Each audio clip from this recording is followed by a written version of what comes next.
Hello, I'm Lieutenant Hazelwood from Kent Army Cadet Force, and today I want to talk to you about observation. In Fieldcraft, observation is an important skill that we learn, which is useful at times such as when on sentry duty or in an observation post, or OP.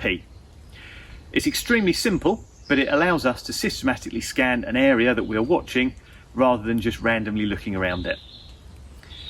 Where I'm standing now is at the edge of a woodland, and if you see behind me there's a large open area. So this is the kind of area that you may well set up an OP and be watching out for potential enemy movements and patrols, etc. So what I'm going to do is move in a bit closer and we'll have a look at the area that we're watching. Okay, now we're a bit closer, we can see the view a bit clearer. You'll see that it's quite a large area and there's lots of different terrain in front of me. To view this effectively without a system would be quite tricky, which is why we have this lesson. So the first thing I'm going to do is I'm going to break my view into three areas. I'm going to look at the near ground, the middle ground and the far ground. The first area I'm going to look at is going to be the near ground.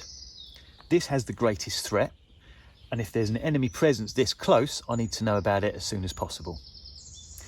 The way I'm going to scan is to look to my furthest left and as low as I can see, and slowly scan across in a straight line from left to right until I get to the far right corner of my view.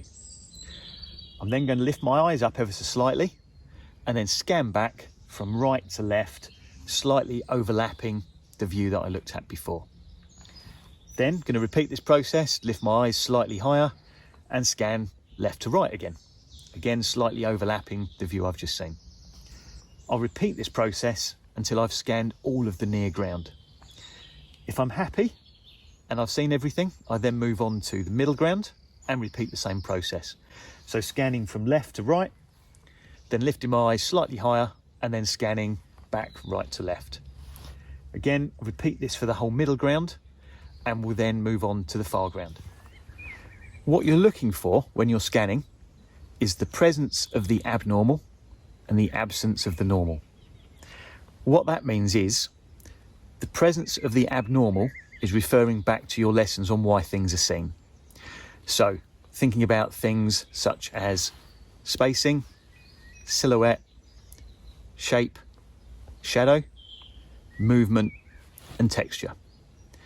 Remembering these points will help you identify if something is out of place and may well alert you to an enemy presence. The absence of the normal is when you expect to see something but it's not there. So, for example, in the view behind me, there's been some sheep walking across the field. If all of a sudden I look and the sheep have gone, does that mean they've been spooked? Has someone moved near them and alerted them and they've run away? If you bear that in mind, that will really help you identify anything that shouldn't be there. The procedure for dealing with anything spotted while observing an area will depend on the type of exercise and the area you're in. If there's no immediate threat, however, you'll still need to report it, so make sure to always take notes. Right, that's it. As you can see, observation is actually very simple. It just relies on you using the correct system and really understanding camouflage and concealment and why things are seen.